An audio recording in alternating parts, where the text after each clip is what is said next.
Hello everyone, I'm Meteorologist Charlie Ironmonger. Thank you so much for joining me today for your 3 p.m. news and weather update from the First Alert Desk. Now we've got news out of Minnesota again about more fallout following last week's ice-involved fatal shooting that claimed the life of a Minnesota resident. NBC's Maggie Vespa has more from Minneapolis. Hey there, it's been a weekend of unrest here in Minneapolis and across the country. Case in point, here locally, our team last night witnessed dramatic clashes outside the local ICE headquarters. And it's because of scenes like that the Trump administration says it's sending in hundreds more officers by the end of today to, they say, help ICE do their jobs safely. Outrage over last week's fatal shooting of Renee Good mounting nationwide, with protests in New York, D.C., Atlanta, L.A., other cities. Top Trump officials also Sunday defending ICE officer Jonathan Ross once again, saying he fired in self-defense. The vice president last week had said the officer would have absolute immunity, and President Trump was asked about that overnight. He said he'll, quote, let the people define it, but you know what immunity means as well as I do. Minneapolis Mayor Jacob Frey on Sunday said about the administration's rhetoric there is a, quote, deep mistrust because so many of the things that we are hearing are not true. This, as dramatic new video, shows immigration raids continuing in the area with more arrests over the weekend and more residents on camera confronting officers. Suffice it to say, the fear and the anger here on the ground is palpable. We reported last week Minneapolis public schools went fully remote. Amid all of this, they are resuming in-person classes today with a remote option for the next month, quote, for families who may need it. Back to you. Well, thank you very much, Maggie, for that report. We now want to highlight news out of Camp Lejeune, where people who may be looking for some DMV services should note that Mobile DMV is expanding its hours. Effective today, the mobile office is open from 7:15 a.m. to 11 a.m. and from noon till 3:30 p.m. So 28 more minutes before it closes today. According to the Marine Corps, the office is located at the corner of Holcomb Boulevard and Dogwood Street. It is open for all personnel with base access. Appointments are required and all services should be taken around 15 minutes. The following services are the mobile services the mobile DMV provides: converting a North Carolina driver's license or state identification card to a North Carolina Real ID driver's license or North Carolina Real ID state identification card.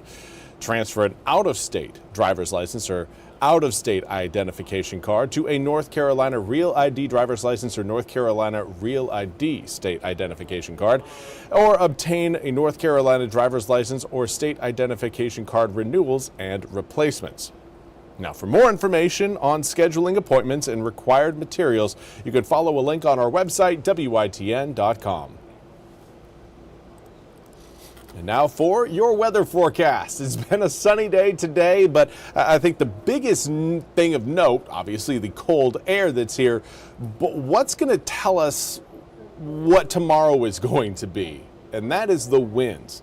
Winds today started out of the north at about 5 to 10 miles an hour. Then through the day, a surface high pressure system has moved into eastern North Carolina, keeping skies very sunny and clear, but also leading to variable winds that will eventually shift pretty much full time out of the southwest as we head through tonight. Let's take a look outside of what we've got along the Neuse River. 49-degree air temperature comes with a variable breeze at 4 miles an hour. Get a little bit of thin cloud cover up overhead over portions of central Craven County, but we do have a touch of a wind chill. 49-degree air temperature right now feels like 47 degrees. As far as temps go, we've got a few spots already into, well, already, it's 3 o'clock, but they're into the low 50s, 50 degrees right now in Greenville, Kinston, and Kenansville. It's going to be quite a bit warmer coming up for tomorrow. We're going to gain about 10 degrees on top of today's highs for tomorrow afternoon, but when comparing today's current temperatures to where we were 24 hours ago, everyone is showing up cooler. Some areas not too noticeable. 2 degrees cooler right now, 2 degrees cooler right now in Roanoke Rapids, 4 degrees cooler in Elizabeth City.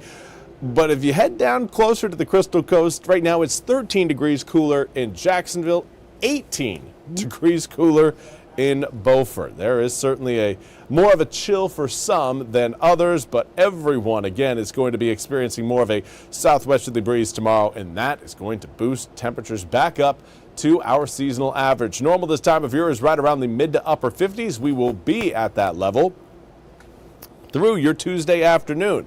It's likely sitting in that range between around 1 to around 5 p.m.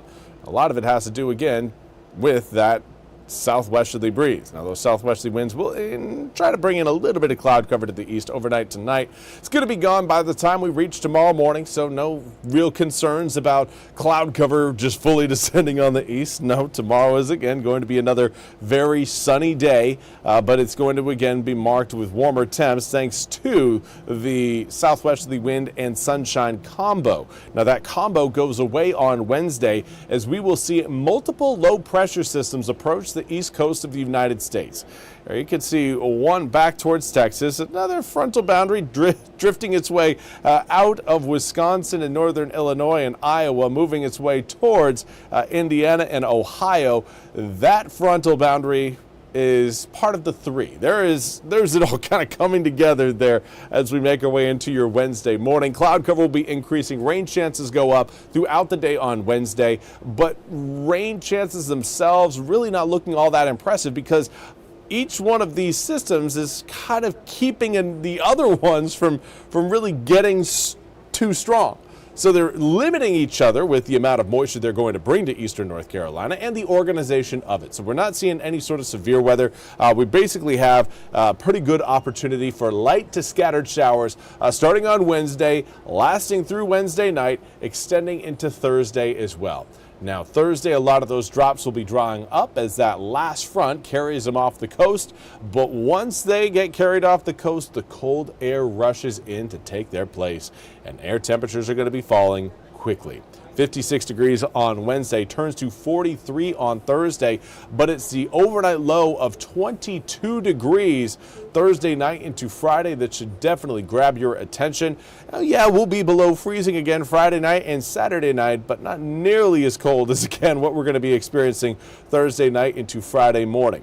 Now, over the weekend, again, we warm up into the mid-50s on Saturday, back to the mid-40s on Sunday, and we will likely stay below our seasonal average in terms of air temperatures coming up for Martin Luther King Jr. Day, which, for those of you not paying attention, is coming up next Monday. Well, that's all we have time for today's 3 p.m. news and weather update from the First Alert Desk. I want to thank you all so much for joining me. We'll be back with more news and weather coming up at the top of the hour. Until then, have a fantastic rest of your Monday.